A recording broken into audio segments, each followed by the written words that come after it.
Go ahead. All right. Hey, I'm Itchy. This is a meeting of the Damn Yankees Marines MC chapter. Uh, we're going to tell everybody how we came by our road names.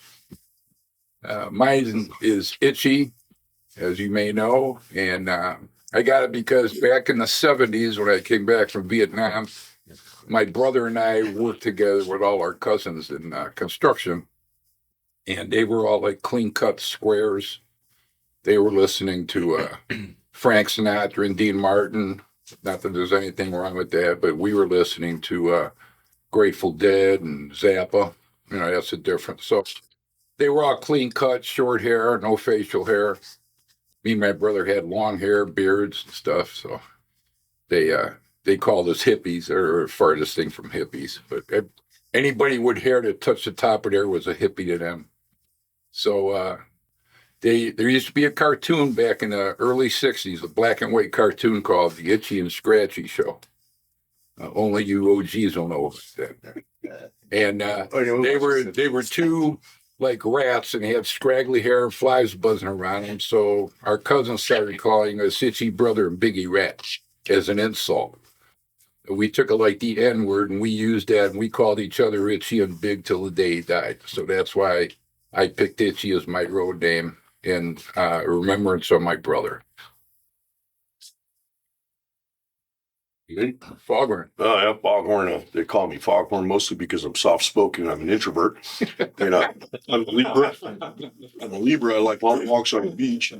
Generally, I'm very bookish. I'm a bird watcher and very, very quiet generally. That's not a joke either. He is a bird watcher. He is. They were talking about it at the house last night. I'm Drop Shot. I'm newest member of this chapter. And I got my name because when I was in Iraq, I'm an 0311, which is an infantryman. But Rifleman. Infantry. And then when I went overseas, when I deployed, they put me as an FDC, Fire Direction Control Forward Mortar section. So I dropped rounds in Iraq, and so I thought Drop Shot was a cool name. And at the time of me coming into the club, I drank lots of shots. And then I dropped. It just became a cooler name right there. Or grew up in your helmet. Yeah. No, that wasn't me. That was someone else. We picked Drop Shot up at the shelter. Mm-hmm. Mo? Yeah, Mo. I don't have a cool name for my road name. It's just a portion of my last name. That's all. What's the last name? Childhood name. Nice try. Yeah, but look how pretty that fucker is. I'd hit it. I would have called him Ginger if I was giving out the road names. O-Ring. All right, I'm O-Ring. Kind of a long story. I was a hang around heading to Charleston, South Carolina from Virginia. And bike was I was riding an old Evo. Bike was just leaking oil everywhere. All over my legs, all over the bike. I get down there. They offered me the opportunity to be a prospect. So I prospected all weekend. Got my bike hauled back because it was just pouring oil. I was putting about a quart every time I stopped. Been there with the shovelhead. I get home, take the push rod out, O-ring falls out. Broken O-ring. So there you have it. I thought it had something to do with Yeah, the this is butthole or something. That's what everybody thinks. Like an O-ring. That's what everybody thinks. That incident isn't why I got the nickname. Were those the cork ones or the rubber ones? We had rubber ones. We had cork ones on the shovelheads. Yep. Blue Nose. I'm Blue Nose. Everybody always thinks it has something to do with pit bulls, and it doesn't at all. Most people in the Marine Corps know what a shellback is. Yep. When you're on a ship and you cross the equator, there's a ceremony called the shellback ceremony. Well, I was on a Dutch naval vessel and crossed the line of the Arctic Circle, and it's the Royal Order of the Blue Nose. So it's pretty super rare among the Marines. And most sailors that have Blue Nose are submariners, but it's just kind of rare to see. It's cool. This is our brother. We let him out once in a while. It was a special occasion. I let him out of the attic. Introduce yourself. I'm Barfly, and pretty much I got the name Barfly. It's pretty self-explanatory because I'm always in a bar, I'm always drinking, and I know how to have a good fucking time. Yeah. So we're here to celebrate the Marine Corps birthday. The guys came in from different places, and we're going to go to dinner after this. It's the 249th birthday of the Corps. Hoorah. Rob. And we're going to go to dinner from here. I had a nice big cake made for the birthday, and we'll do our ceremony and then go to Joker's Lounge and hear my niece's band Ball and Chain play. So who wants to talk about stuff? No, what do you want to talk about? You want to tell some stories? Yeah, let's tell some stories. Yeah. I'm not good at that, but I'll try to. I'll try to. Foghorn's got stories. Well, yeah, I'm Foghorn, and I've always been a faithful disciple of filth, grease, and debauchery. And I figured no place to get more involved in a motorcycle club because there's usually a bunch of rank fuckers that ride around on motorcycles. And God dang it, man, I felt like I belonged. And the more filth I got exposed to, the more the more addicted I got to it. In fact, I got so addicted to being filthy, I tattooed filthy animal on my arm. And it actually kind of became something. A filthy animal's it's an award in Marines MC. In fact, it's the lowest award. You know, every club's got their achiever, the guy that does the most charity or does the most for the club, or and he gets that humble recognition where I don't want that shit, and I never really have wanted that, man. I'd rather be recognized for something that counts, filthy, grease, debauchery, and all that rotten shit that you're not supposed to talk about in polite society. So, I guess We learned that. I became the urban of filth, grease, and debauchery, and I even gave out the. I've been the guy. I started learning it in boot camp. I've been the guy that gives out the award for filthy animals. Here's a filthy animal patch. You can only get these from an authorized distributor. That's me. But today I'm making a special announcement right here on the World Wide Web for the whole dang world to hear that I'm turning over the arbitership of filthy animal to someone I raised from a pup. This filthy animal, I knew him as a pup, and now look at him. He's one disgusting creature. Amen. And if he's got a pulse, he's had his dick in his hole. Pulse not I required. was in a bar one time. No, my wife was there. I never did breast. You can hear that over a whole crowded bar by the one woman in the place who'd never seen his dick. I'm not making that up. You can't make that up. My wife was there. He was there. So anyway, so here, I'm turning it over to you, buddy. I'm passing the torch, man. Man.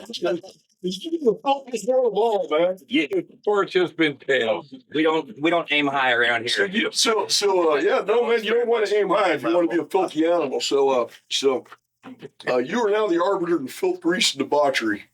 I'll carry that sword as low as I can. What are the parameters now? Please set your sights low.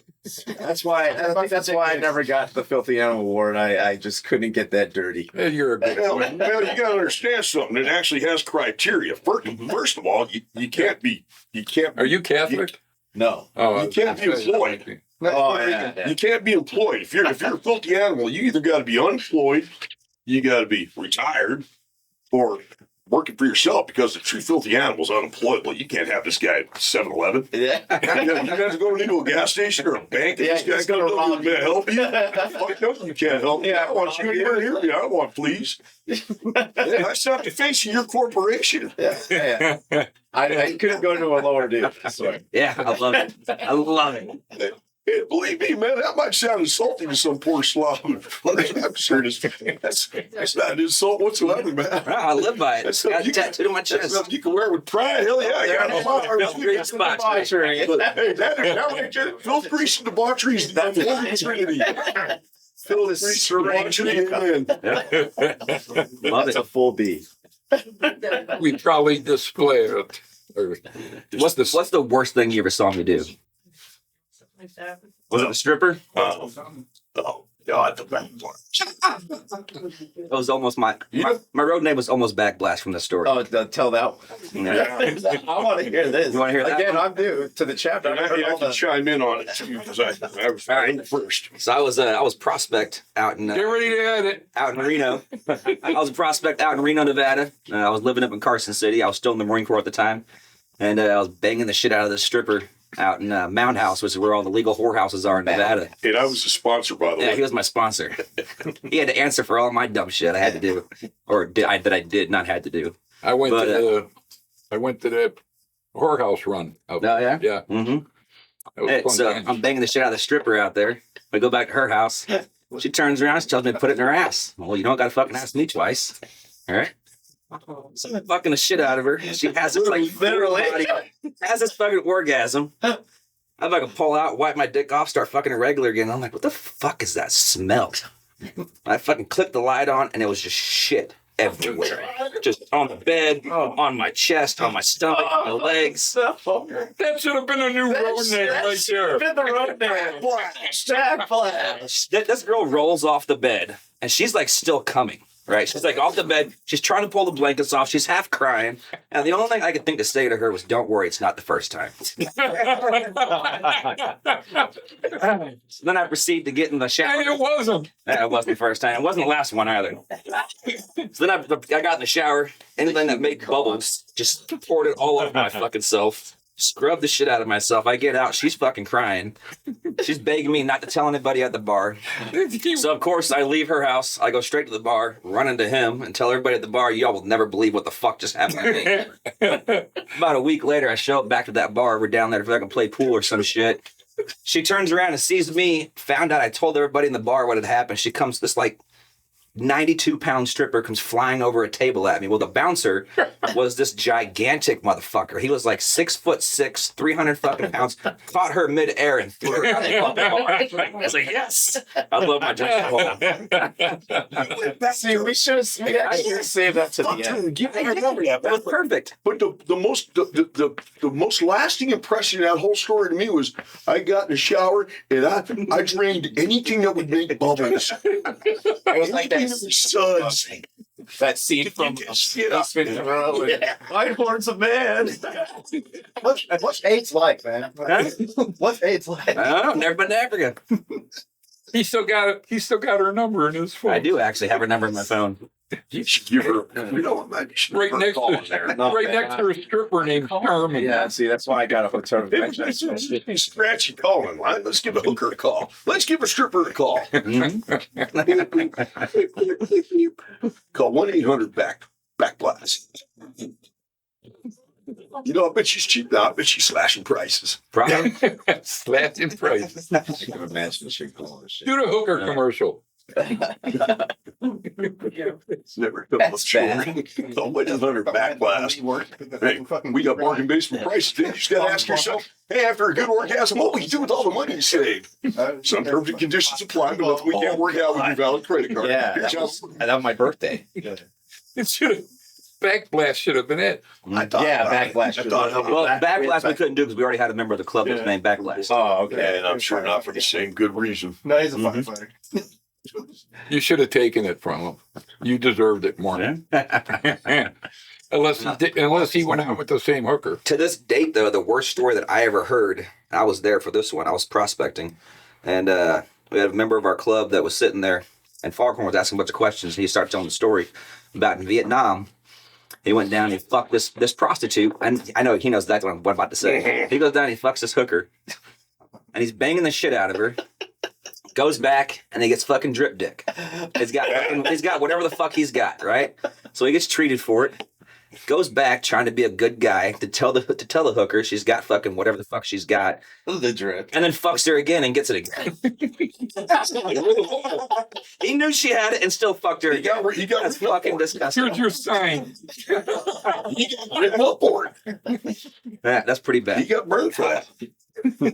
It's just weird. Like, I don't know. That's insult to injury. It's a Marine That's thing, but commitment. even in Thailand, we got the brief, like, don't go down these certain streets or these bars. There's confirmed STDs there. And where do we all And go? sure as shit, where do some of the animals go? Straight to those bars, straight to those chicks. It's like they're giving us a map. Hey, Yeah. don't go here, here, and here. Well, that's where the fun is. That's where I'm fucking going. It's really like telling a child not to do something. Yeah, don't stick We that- when I was a non, we went on R&R, so you could go anywhere in the free world. But they had quotas.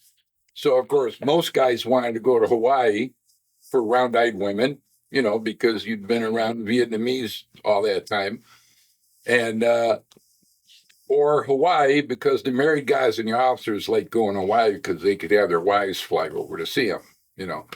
So, of course, we wanted to try to get Australia, and me and four of my good buddies from the Horrible Hogs were going on R&R at the same time. And we all had a different place, and none of us could go where we wanted to go, but you were able to swap your chits with somebody else, okay? So we spent the whole day in Da Nang at the R&R Center just swapping with guys, and we ended up all getting tickets for Yokohama, Japan, which wasn't where we really wanted to go. We figured at least we'll go together. So we're there. And the first day there, we check into the hotel, a Yokohama hotel. And the five of us are walking down the street. There were us, four of us from artillery guys from Horrible Hog, and my one buddy, Charlie's good buddy, John Carlin, he was a grunt. He had R&R at the same time. So we're all walking down the street. And we'll go past an alley. And these alleyways, they have a lot of bars and stuff down these little alleyways. So we're walking down, and the guy's waving to us. Big Japanese, like sumo wrestling looking motherfucker. He's waving. So we go down there. They got a bar there. So we go in there. He says, come on, we've got girls, you know. So you go in there. And what happens in Japan, when you get a hooker out of a bar, you don't pay the girl, you pay the mama-san. Because you got to pay the mama-san for taking a girl out because it's an attraction. She loses one of her draws. And then whatever you work out with the girl is between you and her.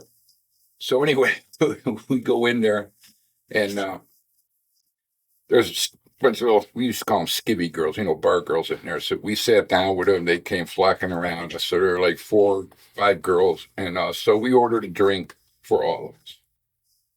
And we just had the one drink. We came time that we wanted to leave, hit another place, and we asked her how much. The guy said $320. Said, what? I didn't pay that much nowadays. He goes, $320. I said, for 9 drinks? Fuck you. He goes, $320. I said, oh, John Carden, who was almost 7 foot tall, he was a monster of a motherfucker. He goes walking over by the front door, right past the bouncer. I think it was the bouncer, the doorman, whatever. And they had a steel metal grate. He pulled that grate down and turned the lock on the side. And he turned around and he said, Now you use how much was it? The guy says, $32. So we paid her $32. We went out of there. So I'm laying in bed with this little hooker, Kiki. Or the Kiki. Yeah. So I think it's just I'm watching Gunsmoke in Japanese, and there was a knock on the door. And I open the door. I put a towel around me. I open the door. It's my buddy Charlie Town and John Carden.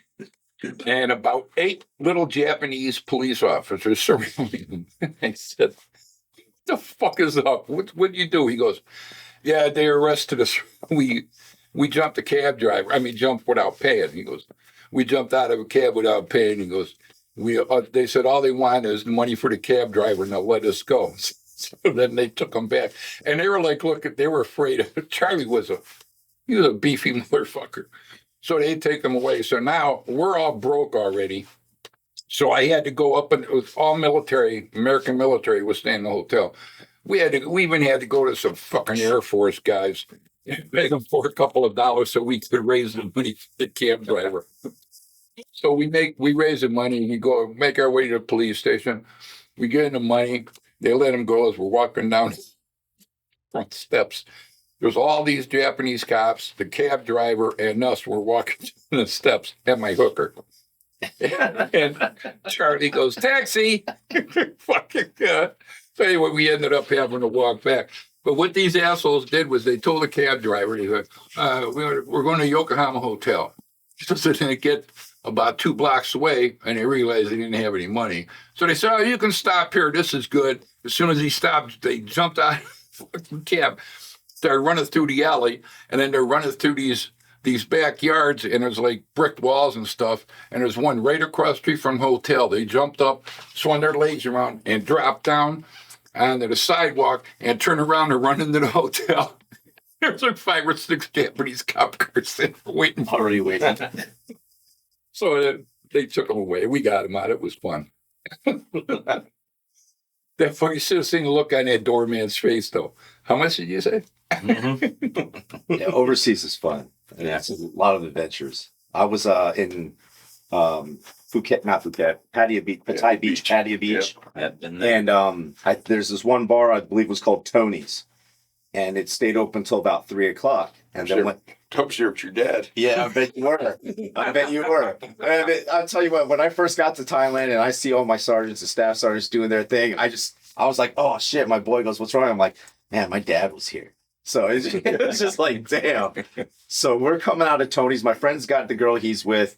Those are boys. Excuse me. No, this one was a Can I girl. interrupt real quick?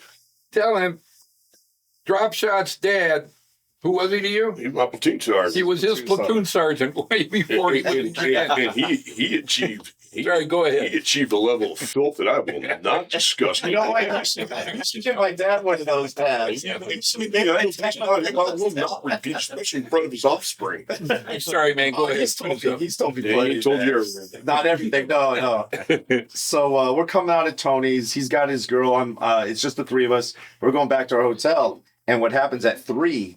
The regular bars close, and then the Ladyboy bars open.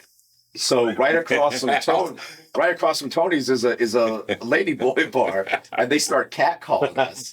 And my friend is getting mad. And I'm just saying, hey, let's just roll. Was this the Philippines? No, Thailand. Oh, okay. Same. Yeah. That's coming from the guy Patty in pink Beach. flannel. Yeah. Hey, real men with pink. So, Yeah. so he just gets upset and turns around and yells some stuff that we probably can't say here. And 4 of these dudes or ladies get up and they approach us, and then they start throwing their shoes at us. And my boy just starts dying laughing. They're like, what is this? What is this? So I'm like, get out of here. He picks this girl up, throws him over his shoulder, starts running down the street. I turn around to stop the one that was out, and then I feel pop, pop, pop. I got 4 on me. I start I go running. The glass bottles are breaking. You were the big. But it's like it's the crazy shit that happens overseas. It's just it's fun. It's good stuff. Fun if you don't get Is there statute of limitations for SJP? Yeah, I don't know. I've been out 20 years. You say between Subic City and Thailand that when people tell stories, anybody, it could be sailors too, man. You start telling stories, people go, yeah, whatever. They don't believe it. They don't believe Yeah. it. So you know what, man? I would say more often than not, the worst shit I've ever seen. But you'd undersell it. You wouldn't tell somebody that you really saw what really happened. Well, how far could she shoot that ping pong ball? They went in red, white, and blue, but they came out in a different order. Yeah, Honeysuckle Divine was real good at that. Have that balloon pop in your hand from 10 feet away. They can shoot those things up. But Sometimes I believe it. you gotta see that for yourself to believe it. But Honeysuckle Divine used to pill a hard-boiled egg. My buddy in Okinawa ate But who banana. ate Ate the banana show? At the banana show. Some asshole in the front would always take and eat it. Yeah, I've seen that. I've seen that. Yeah, it was I've back seen in the that. 60s, early. She would also shove a roll of quarters up inside of her. Yep. And then ask you how much change you wanted. Yep. You'd be like, give me 75 cents. And she does a little dance and then clink, clink, clink. 3 quarters pop out. She could count them. Can you imagine the muscles inside of that? Imagine what it would feel like. We went down to, Find out. me and about 10 of my buddies went down to Tijuana one night. We were just getting ready to go through staging in at TJ. Camp Pendleton. It's the last stop before you shipped over to Nam. So they usually, the last 2 or 3 weeks, they would lock you down on base. You could have base liberty. You couldn't go off base for liberty because they were afraid guys would take off. They worry about that shit with the Army, not the Marines. But anyway, so we decided to go down to Tijuana, our last off base liberty. So there's about 12 of us. We go down there. And we went down, like everybody, they want to see the donkey show, see if it's real. But I won't get into that. But anyway, so there was this stripper down there named Roxanne. And Roxanne was a 100% genuine hermaphrodite, which is rare. Okay. When Roxanne said she didn't know what she was, That's a beaver. it was real. But anyway, George Bowley, one of our buddies, fell in love with this fucking. Sorry, George. Fell in love with this fucking. He's dead. Oh, okay. Or you're welcome. He was from Council Bluffs, Iowa. It doesn't matter. He's dead. He fell in love with this Roxanne, and he wouldn't go back with us. He said, I'm fucking staying here. I'm married. I fucking love her. We had to drag that motherfucker back across the border. He cried all the way back to Pendleton. Oh, Roxanne, I was Roxanne. I said, George, she has a dick. I love her.